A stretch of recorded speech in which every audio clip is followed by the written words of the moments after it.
Hi, this is Izabel Florence, and you are listening to YouRLight podcast, a safe space where we talk about mental health and well-being. Hello, my lovelies. Welcome back. Today's episode is an introduction of a series. So today's original plan was to talk about jealousy, and I was talking to my partner about this emotion, and I actually realized that I was a little bit confused about what it meant. I was confusing jealousy with envy, and it made me think about how important it is to understand, to name, to label an emotion correctly. And this made me get really excited about a series. I'm going to focus mostly on one emotion per episode. I'm going to talk about what happens physiologically when we feel this emotion, what kind of signals are sent from the brain to the body, and what is the response that we feel in the body and why that is. For example, when our brain detects threat, the brain releases stress hormones, cortisol, and adrenaline. When we experience something rewarding, our brain then releases dopamine, oxytocin, or serotonin. These chemicals make us feel good, and it makes us want to feel this again and again. So go after what it is that made us feel that way. So I'm going to talk very in depth about how the body and the brain reacts to each emotion we feel. I'm also going to talk about the usual circumstances where we would feel this specific emotion, how to identify the emotion, and I'm going to talk about how we deal with it once we have labeled that specific emotion. If there's an emotion that is often confused with another one, I'm probably gonna put them together in one episode and compare them. For example, envy and jealousy, which I'm gonna talk about next week. So let's start now talking about why we should name our emotions and why it is important. As I said before, I think the first step to any improvement in your life is awareness. You need to understand what it is that you want to change, why you would want to change it before you do take the steps to change that situation. By becoming aware of exactly what emotions you are feeling, you will be able to replicate the positive ones better because you will understand what it is that created that good feeling, that good emotion in your life. You will understand better the causes of your negative emotions because as you filter into what it is that you are feeling, it makes it easier to understand the cause of it. Your awareness when it comes to what emotion you are feeling will also better your relationships. You cannot understand what it is that you need from someone if you don't understand what you feel when you feel triggered, or when you feel excited, or when you feel pulled towards someone, or when you feel like you want to run away. Let me give you an example. So when I have an argument with my partner, and this doesn't happen very often, but every relationship is going to have its challenges. When we come towards a challenge and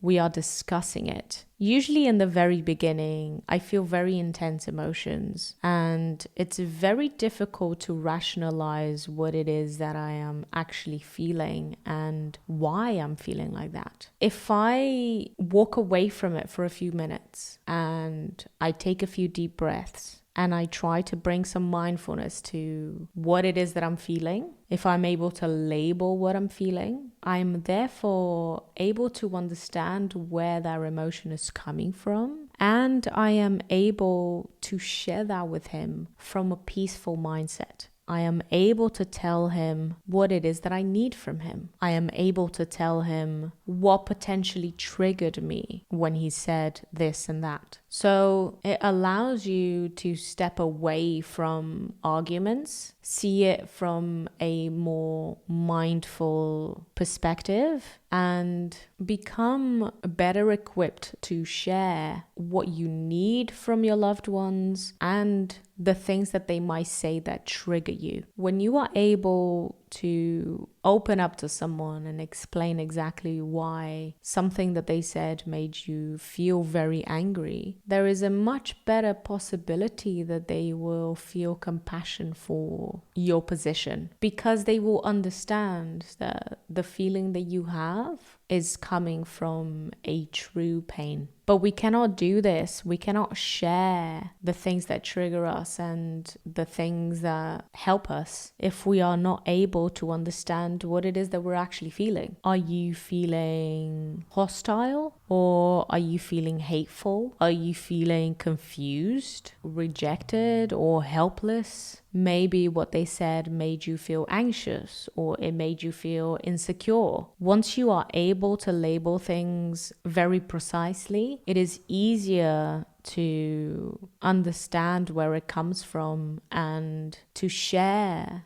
what it is that made you feel hurt, what it is that made you feel angry. And it's from that place that you can give each other what you both need. You can see the problem as something that you both should be trying to solve, rather than each other seeing the other as the problem. So by having the correct language to explain what it is that you feel, you are able to understand yourself better, and you are able to share with others in a more mindful and real way. Another thing that happens when we name our emotions is that we create a distance between ourselves and the emotion itself. We go from saying I am depressed to saying I feel depressed. We lower the emotion's power over us. It disconnects that feeling of that emotion being all that you are. It also allows you to connect to others in a way where you won't feel as alone from feeling that emotion. When we cannot name shame, that feeling will leave us alone in understanding that nobody else is feeling the same. But when we can name it, when we can label it, it becomes clearer that everyone feels very similar to how you feel.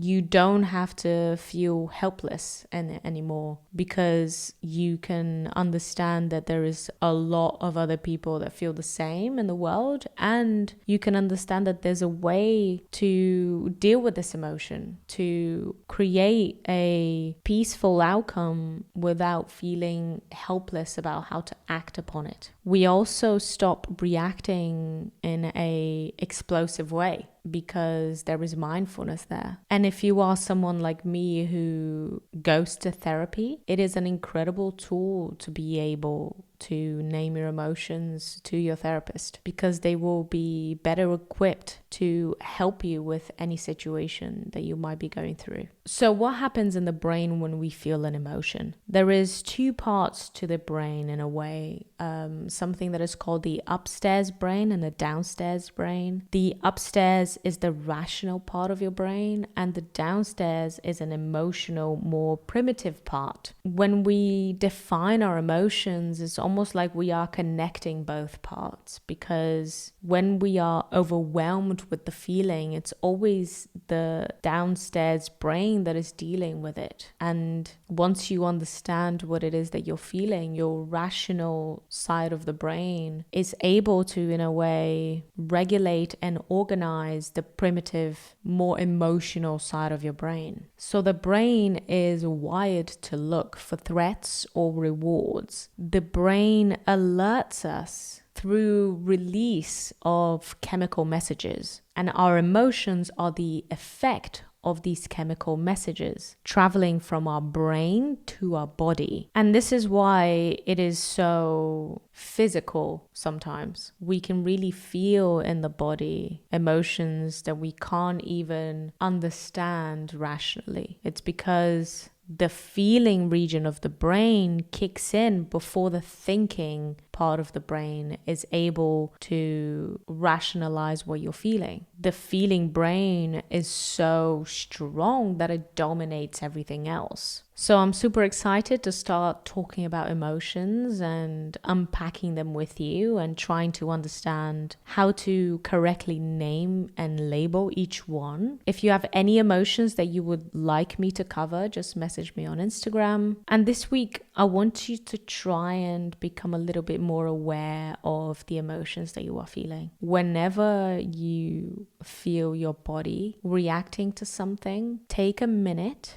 take a few deep breaths, and without judging yourself for the feeling that you are having, identify the sensations that you are feeling in your body, the thoughts that are going through your mind, and possibly even name the feeling. You might use a wrong word to define a feeling, and this is why I'm starting this series, so that we can understand each one better and we can therefore learn to respond to emotions in the best way possible, bringing more positive emotions to our lives and understanding how to care for the negative emotions.